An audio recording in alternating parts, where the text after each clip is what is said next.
সাকিব আল হাসানকে নিয়ে কথা বললে কিন্তু একটা টপিকে কথা বলা যাবে না, টপিকটাকে সেট করতে হবে, আর্গুমেন্ট সেট করতে হবে, নইলে জীবনে কোনো মানুষ এই ঝগড়া থেকে বেরোতে পারবে না, খালি একটা ডিবেট থেকে যাবে। So MP Shakib Al Hasan, cricketer Shakib Al Hasan, মানুষ সাকিব আল হাসান, অ্যান্ড ফাইনালি যে আমাদের রিসেন্টলি মার্ডারার সাকিব আল হাসান। একটা একটা করে পয়েন্টে তাড়াতাড়ি চলে আসি। ক্রিকেটার সাকিব আল হাসান কিনে there is no debate at all. Cricket ওয়ার্ল্ডে best of the best all rounder, world class হচ্ছে সাকিব আল হাসান। আপনিও এগ্রি করেন, আমিও এগ্রি করি। ক্রিকেট নিয়ে কারো কোনো মাথা ব্যথা নেই, সবাই জানি সাকিব ইজ নাম্বার ওয়ান। ডান, পয়েন্ট কিন্তু এখানে শেষ, কোনো আর্গুমেন্ট নেই। সেকেন্ড আর্গুমেন্টে আসি, এমপি সাকিব আল হাসান।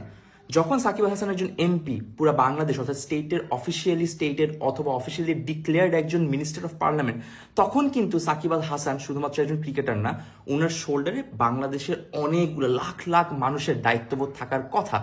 পুরা বাংলাদেশের মানুষকে শুধু পাওয়ার দিয়ে কিন্তু জাস্টিফাই করা যাবে না। যখন আপনি একটা পজিশনে থাকেন তখন কিন্তু আপনার এমপ্যাথি, আপনার ডিসিশন মেকিং, আপনার রেসপন্সিবিলিটি অনেক কিছু থাকে। সো এমপি সাকিব আল হাসান কি নাম্বার ওয়ান? না, কোনো ডাউট নাই, এখানেও কোনো আর্গুমেন্ট নাই। আর্গুমেন্ট এখানে শেষ। ক্রিকেট গেল, এমপি গেল, মানুষ সাকিব আল হাসান আসিবার। জুলাই মাস গেল, জুলাই মাসের মধ্যে 30 দিন গেল, 30 দিনের মধ্যে হাজার হাজার মানুষ মারা গেল, অনেকগুলো স্টুডেন্ট গুলি খাইলো, অনেক মানুষ গুম হয়ে গেল।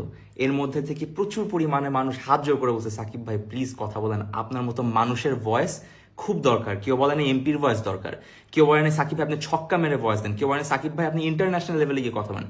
শুধু বলছে সাকিব ভাই মানুষ হয়ে একটু আপনার ভয়েসটা দরকার, মানুষের দরকার। মানুষ সাকিব আল হাসান কি 100-তে 100? মেবি না, এটা আপনাদের কাছে আমি রেখে দিলাম। আর্গুমেন্ট এখানে শেষ। এরপর আসে হচ্ছে মার্ডারার সাকিব আল হাসানে। পুরাপুরি একটা ইনভ্যালিড টপিক। যখন মার্ডার কেসের কথা আসতেছে তখন কিন্তু এই জিনিসটা পুরো একটা লিগাল জিনিস। লিগালি যদি একটা অ্যাকিউজেশন করা হয়, অ্যাকিউজেশন কিন্তু প্রমাণিত না। যতক্ষণ পর্যন্ত না প্রমাণ আসতেছে, যতক্ষণ পর্যন্ত ইনভেস্টিগেশন কমপ্লিট হচ্ছে, যতক্ষণ পর্যন্ত পুরো জিনিসটা একদম সবার সামনে প্রমাণিত হচ্ছে, আমি নিজেও সালমান মুক্তিদির মানতে রাজি না যে সাকিব আল হাসান একজন murder. Shakib Al Hasan confirm investigation পর প্রুফ সহ সাকিব আল হাসান একজন চোর হইতে পারে, একজন বাটপার হইতে পারে, একজন ম্যাচ ফিক্সার হইতে পারে, একজন শেয়ার মার্কেটের ম্যানিপুলেটর হইতে পারে, উনি বাইরে টাকা পাচার করতে পারে, গোল পাচার করতে, সব করতে পারে সাকিব আল হাসান। কিন্তু সাকিব আল হাসান মার্ডারার হইতে পারে না, এটা আমি নিজে সালমান মুক্তিদিরও মানি। সবশেষে আর লাস্ট দুইটা পয়েন্ট আমি আলাদা অ্যাড করতে চাই। ওইখানে হচ্ছে পয়েন্ট নাম্বার ওয়ান, কিছু কিছু মানুষ কেন এই যে জুলাই মাস গেল, বন্যা গেল, কিছুর পরও সাকিব হাসান এখন পর্যন্ত একটা নর্মাল আছে না যে অ্যাকনলেজ করা। আমি বলতেছি না অ্যাকনলেজ করলে কিছু হয়ে যাবে, না করলেও কিছু হবে, বাট জাস্ট একটা মানুষ থেকে মানুষের যে এক্সপেকটেশন, ওই বেসিক এক্সপেকটেশনটা যখন পায় নাই মানুষ, সাকিব আল হাসানের থেকে এটা চাওয়াটা কিন্তু খুব বড় গুণ আর কিছু না। যে কোনো মানুষের থেকে, শুধু সাকিব না। তো কিছু কিছু মানুষ কেন বলতেছে কি এমন হয়ে গেছে, ও তো একজন ক্রিকেটার, নিউট্রাল থাকতেই পারে, অবভিয়াসলি থাকতে পারে, কিন্তু প্রবলেমটা হচ্ছে ওনাকে তো কেউ ক্রিকেটার হিসাবে ওনার থেকে মানবতাটা চায় নাই। এক হচ্ছে মানুষ হিসাবে চাইছে, দুই হচ্ছে একজন এমপি হিসাবে চাইছে, কারণ উনি অফিসিয়ালি এই রেসপন্সিবিলিটি নিছে আমাদের বিশ্বাস অর্জন করে। তো বিশ্বাসটা ভেঙে গেল না। আর কেন তারা রিলেট করতে পারছে না, যারা যারা আমাদের প্রোফাইলে দেখতেছেন অনেক মানুষজন সাকিবকে নিয়ে অনেক, এখন পর্যন্ত তাদের মনে কোনো ক্ষোভ নাই বা কিছু নাই, না থাকতে পারে ক্ষোভ, বাট আমি একটা খুব ভালো পয়েন্ট লিখিত আকারে, প্রমাণ আকারে আপনাদেরকে আমি চ্যালেঞ্জ করে বলতে পারবো যে কেন ওরা রিলেট করতে পারতেছে না। এক, এরা সবাই হচ্ছে প্রিভিলেজ মানুষ, প্রিভিলেজ পাইছে ফুল 15 বছর 17 বছরের। ওই প্রিভিলেজ পাওয়ার কারণে একটা সাধারণ মানুষ, একটা মানুষ যার কোনো হেল্প নাই, যার কাছে লিগাল নাই, ল নাই, যার কাছে সাহায্য করার মানুষ নাই, যার পকেটে টাকা নাই, যার উপরে কল দেওয়ার মতো কেউ নাই, যাকে সাহায্য করার মতো কোনো মানুষ ভয়েস না, তার কাছে কিন্তু এটা একটা বিশাল বড় প্রবলেম। এই বছরের পর বছর এই মানুষটা সারা লাইফ ফিল করছে, বাংলাদেশে নিজের দেশ হয়েও সে কোনোদিন কিন্তু একটা দেশের মতো ফিল করেনি। ওর কাছে মনে হচ্ছে এটা একটা পুরা কেজ। দ্বিতীয় হচ্ছে, আমি যেরকম, আমারও কিন্তু পার্সোনালি কোনো কিছু এফেক্টেড হয়নি, বাট মানুষ হিসেবে আমার কাছে বারবার মনে হয়েছে আচ্ছা ওই জানলার বাচ্চাটা তো আমার মেয়ে হইতে পারতো, ওই স্টুডেন্টটা আমার ভাই হইতে পারতো, রাস্তায় লাশটা আমার হইতে পারতো। তার মানে আমি যদি মরে যেতাম সাকিব আল হাসান চুপ থাকতো, আর আপনাদের মতো মানুষ যারা শেয়ার দিয়ে বলতেছে এটা এমন কিছু না, এত ওভার ড্রামাটিক কেন হচ্ছে, এত ইমোশনাল কেন হচ্ছে, এটা তো ওরকম কিছু নয়, তো ক্রিকেটই খেলে, আপনি কানেক্টই করতে পারতেছেন না, এটা আপনার দোষ না।